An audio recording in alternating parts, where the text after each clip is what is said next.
안녕하세요. 농림축산식품부 식량정책과장 변상문입니다. 오늘 최근 이슈가 되고 있는 양곡관리법 개정안에 대해서 쉽고 자세하게 설명드리도록 하겠습니다.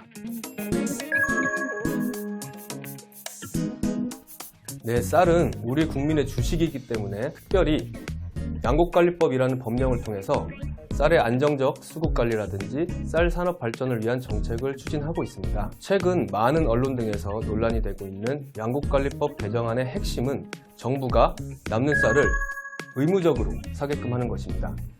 지금은 쌀이 과잉 생산되면 가격 상황, 향후 전망치 등을 종합적으로 판단해서 시장 격리, 즉 과잉된 쌀을 정부가 매입할지 여부, 매입한다면 어느 정도 물량을 살지 이런 것들을 결정하는데요. 이 개정안은 시장격리 제도를 법률로 정한 일정 조건이 되면 정부로 하여금 10월, 12월 수확기 동안에 수요보다 많이 생산된 쌀 전부를 정해진 가격으로 사게끔 하는 것입니다.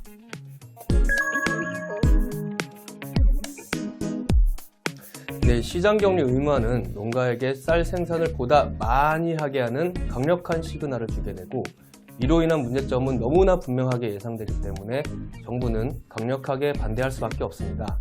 과거 유럽, 태국에서도 주요 농산물의 최적 가격을 보장하거나 높은 가격으로 정부가 수매한 정책을 추진한 적이 있습니다. 하지만 엄청난 사회적 낭비와 혼란을 치르고 나서야 관련 정책을 폐기한 사례가 있었고, 쌀 과잉 상황으로 고민이 많은 일본도 무려 3조 원 이상의 예산을 쌀값 안정을 위해 쓰고 있지만 쌀값은 10년 전과 비슷한 수준에서 정체되어 있습니다. 네, 양곡관리법 개정안에 대해서는 대부분의 전문가, 언론에서 문제점을 지적하고 있고 국책연구기관인 농촌경제연구원도 개정안에 대한 영향 분석 결과에서 우려를 표명하고 있습니다. 첫째, 남는 쌀이 더 많아져서 불필요한 재정 부담이 커집니다.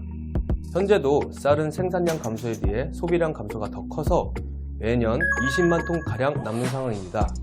이러한 상황에서 정부가 남는 쌀을 다 사주게 되면 과잉 물량은 더 많아져서 2030년에 이르면 그 규모가 63만 톤에 이를 것으로 전망되고, 이를 사는 데에만 1조 4천억 원이 예상됩니다.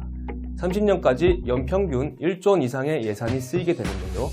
미래농업의 핵심 수단인 첨단 스마트팜을 1헥타르, 즉 3,000평 규모로 매년 300개씩 지을 수가 있습니다. 여기서 우리 청년들이 매년 수천 명이 일할 수 있는데요. 이러한 기회가 남는 쌀 사는데 사라지게 되는 것입니다. 둘째, 쌀값은 오르지 않아 농업인에게도 도움이 되지 않습니다. 연구기관에서도 쌀값은 지금보다 계속 떨어져서 2030년에는 과거 5년 평균보다 10% 이상 하락할 것으로 보고 있습니다. 셋째, 식량 안보에도 도움이 되지 않습니다. 이미 쌀은 자급하고 있고 남아서 문제입니다. 수입 의존도가 높은 밀과 콩의 국내 생산을 늘려야 하지만 시장 격리가 의무화되면 농가들이 밀과 콩으로 재배 작물을 전환하기 쉽지 않을 것입니다. 정부의 쌀값 안정 대책은 시장 상황을 종합적으로 검토해서 시행하는 것이 바람직합니다. 정부는 작년 수확기에 유례 없는 쌀값 폭락에 대응하기 위해 초과 생산량보다 20만 톤이나 많은 사상 최대 물량인 45만 톤을 신속하게 시장에서 격리했습니다. 격리 발표 직후 쌀값은 17% 상승하여 반등하였고 현재는 안정세입니다. 하지만 법률로 이 제도가 정해진다면 작년과 같이 과감하고 탄력적인 대응을 추진하기가 현실적으로 어려워질 것입니다.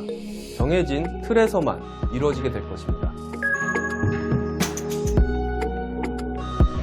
네, 농식품부는 새 정부 출범 직후 작년 6월에 가루쌀 산업 활성화 대책을 발표하였습니다.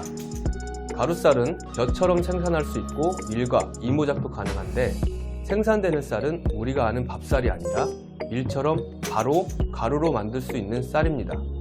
농식품부는 이 가루쌀을 쌀 수급 균형과 식량 안보 강화의 핵심 수단으로 활용할 계획이고, 이를 위해 올해부터 전략작물 직불제를 새롭게 추진해서 재배 면적과 생산량을 늘려 나갈 것입니다.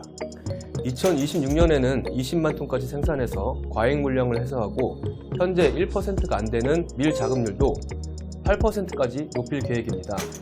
이와 함께 소비 수요에 맞는 벼 적정 생산을 위해 다수학 품종은 줄이고 고품질 쌀 재배를 확대해 나갈 계획입니다.